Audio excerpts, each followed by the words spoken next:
Hey guys, it's Mike Man WBA here. Welcome back to chapter 59 of the Can't Stop Progress series. It's episode 18 and we are back in Alexandra Palace for another big show. We're going to get into it in a minute, but first off I just want to apologise for the week delay in this video. Basically I only had time to record one video last week. I recorded the end of year special video, and then I didn't like it. I didn't think it was very good. I decided against uploading it, which is why we got that break. There was nothing last week, just because I didn't have time to record a replacement video instead of that one. But I'll just say now we got the most improved company of the year, which I was very happy with, and Will Ospreay got the Young Wrestler of the Year award. So a good year all in all. And with that we'll get straight into this show, where we are at Alexandra Palace and in front of 2,993 people. Jim Smallman kicks us off as he always does, hyping the crowd up, getting everyone excited for the match, well, the matches to come. Good angle there for Jim, getting a 36D-, getting the crowd hotter. But before he can introduce the first match, he gets interrupted by Austin Aries, a man that's had a very big problem with Pete Dunne and with the other members of British Strong Style recently. He comes out to the ring, takes the microphone off Jim, and he cuts a promo where he fought to get his hands on Pete Dunne. He finally did, and he beat Dunne, but he can't rest there. He's gone home, he's thought about it. He can't be in this company while Pete Dunne is there. He can't walk into that locker room every couple of weeks, see Dunne back there with him. He just can't do it. And so he's challenging Pete Dunne tonight, one-on-one.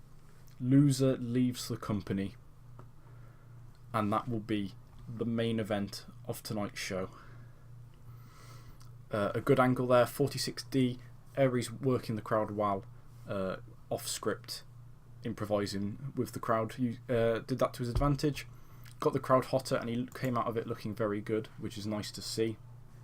As we go into our first match of the night, which is a women's championship match, where in a bout that had decent wrestling but not a lot of heat, Jinny defeated Martina in 10 minutes and 36 by pinfall with a middle rope X Factor, and Jinny makes defence number 2 of her women's title. Jinny getting an in-ring performance of 45 and Martina getting a 50, so a very impressive match there by the two women. No worker improvements unfortunately, but a 52D plus match is very, very good. And following that, we have a Atlas Championship number 1 contenders match, where in a decent match, Volta defeats Mikey Whiplash and Rampage Brown in 13 minutes and 59 seconds, when Volta defeats Rampage Brown by pinfall with a golden bomb. Whiplash got himself a 51, Rampage Brown got a 38, Volta got a 44. Rampage Brown improved in his performance skills, and all in all the match got a 48D plus rating, so very happy with that. Following that, we have a Roy Johnson Wasteman Challenge. He's in the tournament for the Natural Progression Series.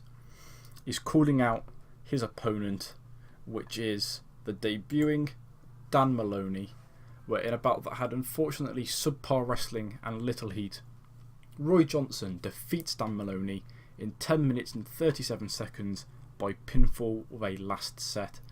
Dan Maloney debuted his old school heel gimmick, which got an above average. Unfortunately, Johnson was off his game, but the announcing quality lifted the match. Maloney getting a 31 to Roy Johnson's 34 overall.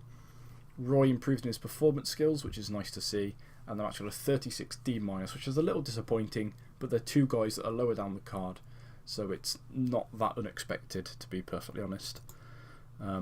Following that, we have a tag team title match, where in a decent match, the leaders of the New School defeat CCK in 14 minutes and 49 seconds, when Marty Skrull defeated Chris Brooks by submission. The leaders of the New School making defence number 6 of their Progress Tag Team Championships. Zack Sabre Jr.'s head and shoulders above everyone else in that match, and unfortunately Chris Brooks was the weak link. He couldn't quite keep up with everyone else's in-ring performance. He got a 39, his partner Kid Lycos got a 56. Marty Skrull, slightly off his game, got a 60, and Zack Sabre Jr. with a very, very impressive 77. No worker improvements, unfortunately, but a 64C match is very, very nice. Following that, we have a one-on-one match between the returning Ricochet and Zack Gibson, where in a decent match, Zack Gibson defeats Ricochet in 11:57 by pinfall, apparently with a frog splash. That's not true at all. It was by pinfall with his, I think it's the Ticket to Ride he calls it, which is the effectively the middle rope code breaker, like a lung blower. Ricochet got an in-ring performance of 62 to Zack Gibson's 56, and another 64C match, which is very, very nice to see as Zack Gibson continues his impressive performances of late. Following that, for some reason Alex Windsor is in this segment. That's meant to be Will Ospreay, which is why this rating is not very good. But in a freestyle segment, basically Ospreay comes out to the ring. He's meant to face Travis Banks at some point. Travis Banks is the number 1 contender, but Travis Banks says to Jim Smallman he doesn't think that Banks is ready to be champion. He doesn't think that Banks is good enough to face him for the championship, and he doesn't think he should have to defend his title. Jim Smallman, however, doesn't think that's the case. He says that Banks worked for this opportunity. He did well. He earned the right. But if Ospreay wants to play games with Travis Banks, then he'll allow him to do that, but it will be on Jim's terms. And with that, he makes the announcement that over the next 3 shows, Travis Banks is going to have 3 matches against opponents of Will Ospreay's choosing. However, if Travis Banks fails to win any of these matches, he will lose his number 1 contendership.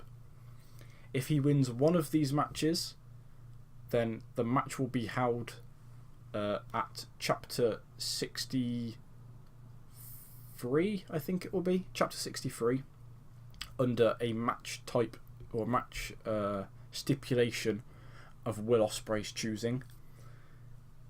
If they get 2 wins, it'll just be a standard singles match. And if they get if Travis Banks wins all 3 of the matches, then Travis Banks will get to choose the stipulation of that match. And with that, Ospreay leaves the ring, not very happy with Jim, obviously, because he didn't want Banks to have the opportunity at all. But he's confident that he can choose 3 people that will stop Banks from retaining his number 1 contendership. And with that, Ospreay announces Travis Banks' first opponent, which is Paul Robinson. And in a decent match, Travis Banks defeats Paul Robinson in 14 minutes and 33 seconds by pinfall with an airplane slam. Paul Robinson getting an in-ring performance of 45 to Travis Banks' 53. A 53C- match overall with no worker improvements, so not too bad, but not quite as good as I'd hoped for. But we can deal with that. As we move into our main event, the loser leaves town match between Austin Aries and Pete Dunne, where in a decent match, Austin Aries defeats the bruiserweight Pete Dunne in 13 minutes and 50 seconds by pinfall with a brainbuster. During the match, Tyler Bate runs in and attacks Pete Dunne. Austin Aries getting an in-ring performance of 54. Pete Dunne getting a 61. So Aries manages to pick up the win after the referee takes a bump, gets knocked into. Tyler Bate runs down with Trent Seven. Everyone thinks, obviously, they're going to help Pete Dunne to win. Austin Aries will be gone.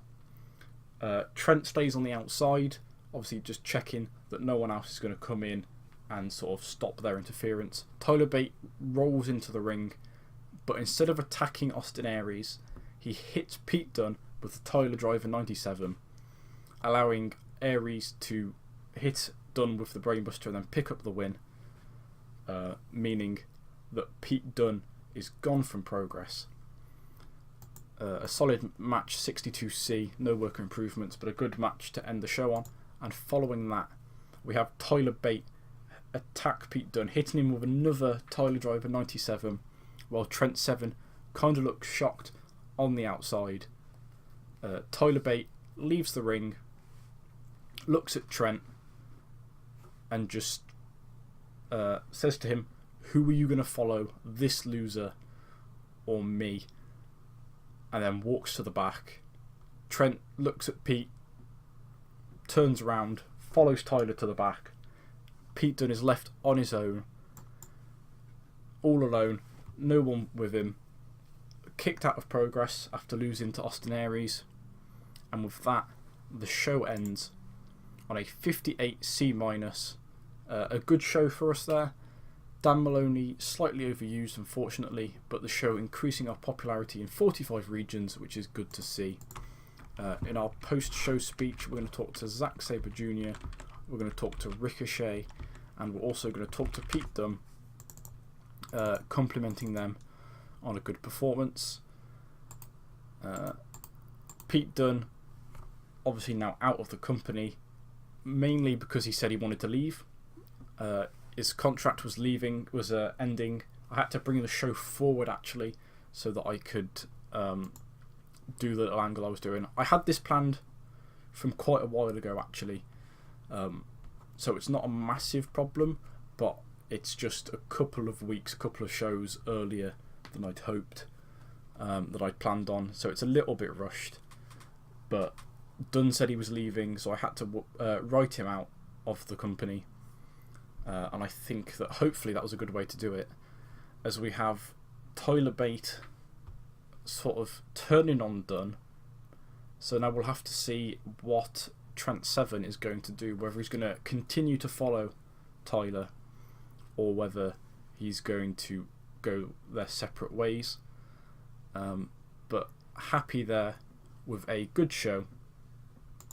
We'll take a quick look here. Mark Haskins isn't happy. That was from before the show. He'd just come back from a small injury. I hadn't given him a push yet, but he has a push now, as Zach Gibson goes into the last month of his contract, and I believe we have a contract to offer to Mark Andrews as well. So with that, guys, I thank you for watching, and I will see you all soon for Chapter 60. So thanks for watching. Goodbye.